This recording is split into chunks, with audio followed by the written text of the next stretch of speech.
대표님 또 아는 지인이 이런 경우가 있어요. 전세 계약서 나 한 장만 써주면 안 되냐.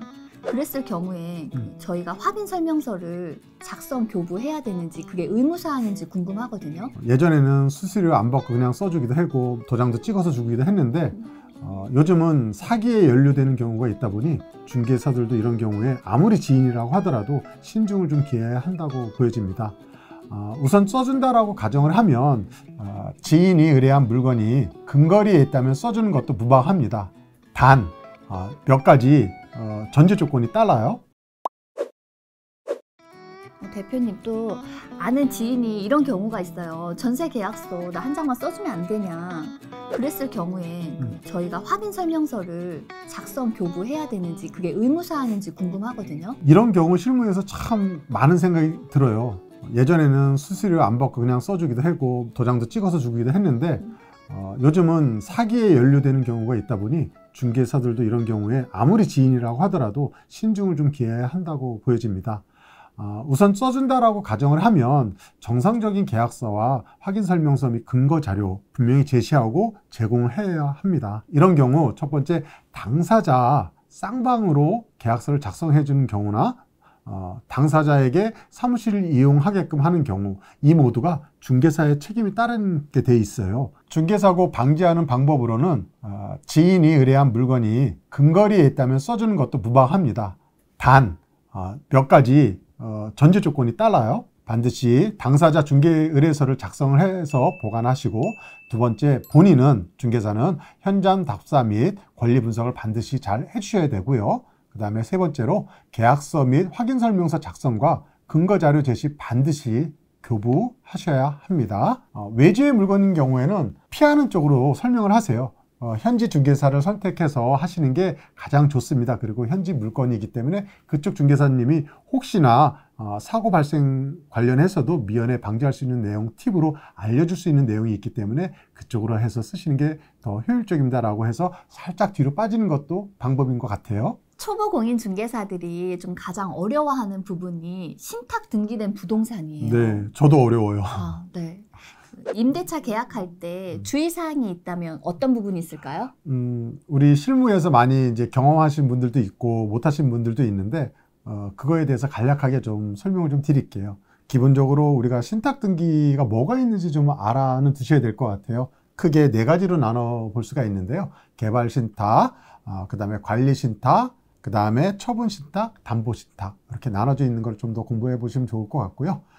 신탁 등기된 부동산에 있어서 임대차 거래할 때 우리가 주의해야 될 사항 몇 가지 나눠서 좀 설명을 드리면, 기본적으로 서류 발급은 다 하실 줄 알 거예요. 근데 일반적으로 등기 같은 경우는 우리가 인터넷으로 다 발급이 가능하지만 신탁 등기된 신탁 원부에 관련된 내용을 확인하기 위해서는 신탁 원부를 발급을 받으셔야 되는데, 이거는 등기소 현장 발급만 되니까 반드시 직접 가서 뛰시는 거 습관화 들이시면 좋을 것 같고요. 그 다음에 신탁 원부의 내용을 좀 읽다 보면 수탁사가 있고 우선수익자가 있고 해요. 그러면 우리가 임대차 계약에 있어서 임대차 체결에 관한 내용이 신탁 원부에 들어가 있는 경우도 있고, 만약에 없다라고 하면 우리가 임대차 계약을 체결할 때는 신탁한 수탁사 또한 우선 수익자의 동의서를 반드시 받아서 진행을 해야 됩니다. 그리고 이제 세 번째, 확인 설명서 작성 설명 시 보증금 반환의 책임이 누구에게인지 반드시 설명하고 명기하는 버릇 들으셨으면 좋을 것 같고요. 네 번째로, 강제 명도 시 보증금 반환을 못 받을 수 있음을 설명하고, 통상 동의서에는 수탁자와 수익자는 임대차 체결에 관해서 동의는 하나 보증금 반환에 대한 책임이 없다라고 명시되어 있기 때문에 그 부분에 대해서 꼭 설명을 해 주셔야 됩니다.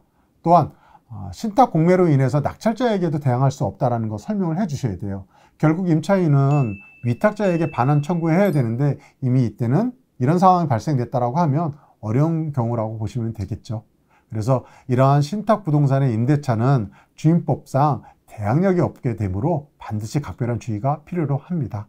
지금 대표님이 되게 좋은 말씀 많이 해주셨는데요. 신탁 원부는 등기소를 가서 현장 발급을 해야 하며, 그리고 수탁자에게 동의서 꼭 발급받고, 그리고 보증금 반환 책임에 대해서는 꼭 설명을 해 주셔야 된다고 말씀해 주셨습니다. 원칙은 수탁자와 계약을 해야 되지만 뭐 동의가 가능하다고 하면 위탁자와도 계약을 하실 수 있다라고 말씀해 주셨는데요. 그 사항들 주의하셔서 계약하시면 좋을 것 같습니다.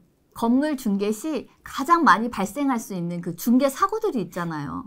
또 이제 초보 공인중개사라고만 말하기는 그렇지만 저희 중개사님들이 특별히 주의해야 될 사항이 있다면 어떤 부분이 있을까요? 건물로 보면은 상가 건물 또는 상가 주택의 매매를 볼 수가 있는데요. 중요한 부분이 몇 가지로 좀 나눠서 좀 설명을 드릴게요.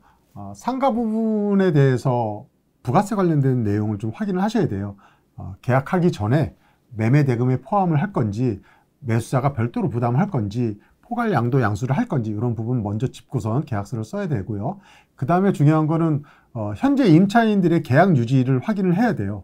우리가 소유권이 바뀌게 되면 임차인들의 계약을 해지할 수 있는 권한이 주어지기 때문에 그런 부분과, 그 다음에 월차임에 대해서 내용, 뭐 밀린 게 있는지, 선불인지 후불인지 그런 것도 체크를 해주시면 좋을 것 같고, 그 다음에 호별 임대차 계약서를 보면 특별히 그 세입자들하고 특약을 쓴 것들이 있어요. 특이한 사항들이. 그게 있는지 없는지 임대차 계약서 원본을 좀 확인하시는 습관을 좀 들이시면 좋을 것 같고요.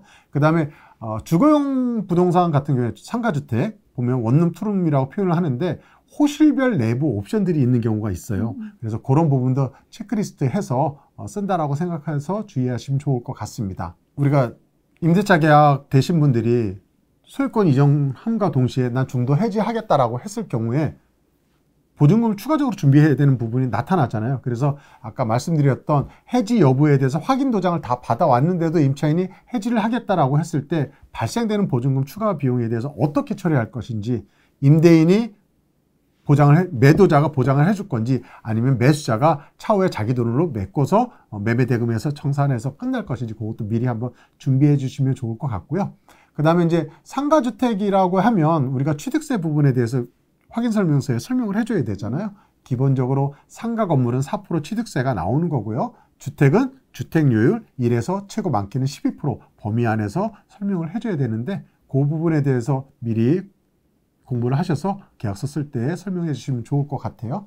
그 다음에 뭐 참고적으로 상가주택에 대해서는 양도소득세 관련해서 설명을 해주는 부분이 있는데, 뭐 우리가 12억이란 금액을 기준으로 봤을 때 상가주택이 12억 아래에 있을 때는 상가와 주택에 대해서 양도소득세 계산하는 방식이 틀려지고요. 근데 상가주택의 총 매매 대금이 12억이 넘어간다라고 하면요, 주택과 상가의 면적에 관계없이 다 주택과 상가를 분리해서 양도소득세를 구분해서 설명을 해줘야 되는 부분이 있습니다. 참고적으로 이거는 더 공부를 하셔야 될 부분 중에 하나예요. 오늘 좋은 말씀 감사합니다. 네, 고생하셨습니다. 네. 더 자세한 내용이 궁금하신 분들은 서현석 대표님의 네오비 중개 실전 과정 찾아봐 주시면 좋을 것 같습니다. 지금까지 네오비 비즈 아카데미 추이정 서현석이었습니다. 감사합니다. 감사합니다. 좋아요, 구독 부탁드립니다. 구독 부탁드려요.